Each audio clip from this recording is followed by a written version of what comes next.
મારા ભાઈઓ બહેનો, આપની સેવામાં મારા પ્રણામ।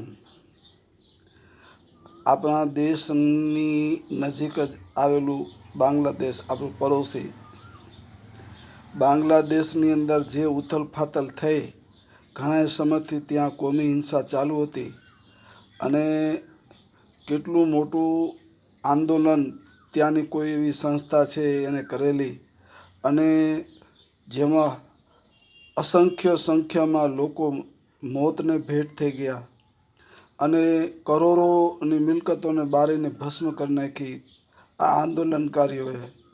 ખેર, આપણે એમાં હું ઊંડું ઉતરતો નથી, કેમ કે વિદેશ છે અને વિદેશની અંદર મારે કાંઈ વધુ ઊંડું ઉતરવાની જરૂર નથી, પરંતુ એક આંખે વળગીને વાત આવી છે મને ત્યાંની કે બાંગ્લાદેશના જ્યાં લઘુમતીમાં આવેલા હિન્દુ ભાઈઓ બહેનો ઉપર ત્યાંના મુસ્લિમ સંસ્થાઓ જે ત્રાસ કરેલા અને એમની ઉપર દમન કરેલું અને એના માટે ત્યાંના રાષ્ટ્રપતિ જે અત્યારે છે બાંગ્લાદેશના, એ રાષ્ટ્રપતિ ત્યાંના હિન્દુ લોકોની વચ્ચે જઈને એમને આશ્વાસન આપ્યું, એમને બધું પ્રોટેક્શન આપ્યું, બધી સલામતી આપી અને એમના મંદિરોની મુલાકાત લીધી અને એમને પૂરેપૂરી સલામતી આપી।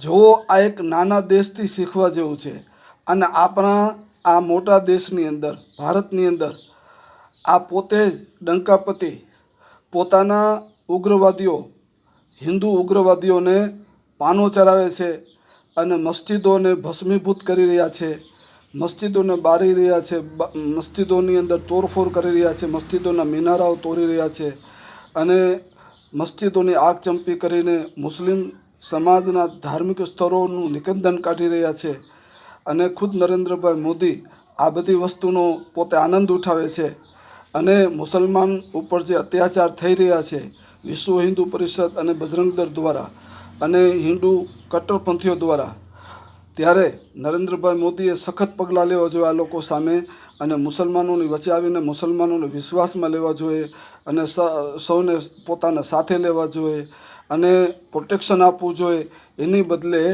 આ નરેન્દ્રભાઈ મોદી મુસલમાનો ઉપર જે અત્યાચાર કરનારાઓ છે એમનું સન્માન કરે છે, એમને હિંમત આપે છે, એમને પ્રોટેક્શન આપે છે, એમને મદદ કરે છે, એમને ડોનેશન આપે છે અને એમને હથિયારો આપે છે કે તમે હજી વધુ ને વધુ મુસલમાનો ઉપર અત્યાચાર કરો। બોલો, આ કેવા આપણા ડંકાપતિ કહેવાય? આવા વડાપ્રધાન કહેવાય?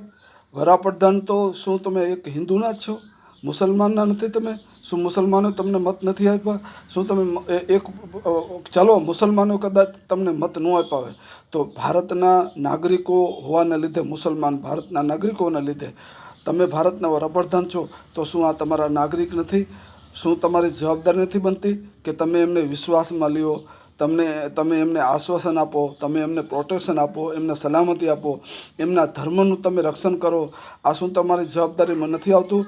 પરંતુ તમે માથે રહીને આ બધાને પાનો ચરાવો છો કે મુસલમાનોને નિકંદન કાઢી રહ્યો અને એવા કેટલાય બાવાઓ છે, એ બાવાઓ પાછા નરેન્દ્રભાઈ મોદીને કહે છે કે તમે અમને એક દિવસ વડાપ્રધાન બનાવો એટલે હું આ શુક્રવારે બધાને ભેગા કરીને મારી નાખું અને હિન્દુ રાષ્ટ્ર ઘોષિત કરી દઉં।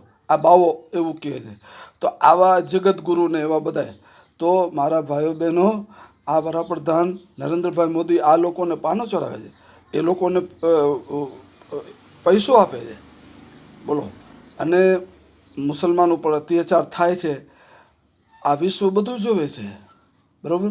એમને તો હિન્દુ રાષ્ટ્ર કરવું હતું, 400 સીટ આવે તો, પણ 400 સીટ કોઈ દી ન આવે અને હિન્દુ રાષ્ટ્ર કોઈ દી બને પણ નહીં, કેમ કે અમારું ભારતનું બંધારણ છે ને એ ખૂબ જ મજબૂત છે અને અમારા આંબેડકર બાપુ છે ને એમના બંધારણ ઉપર અમને વિશ્વાસ છે। બસ, જય હિન્દ, જય ભારત।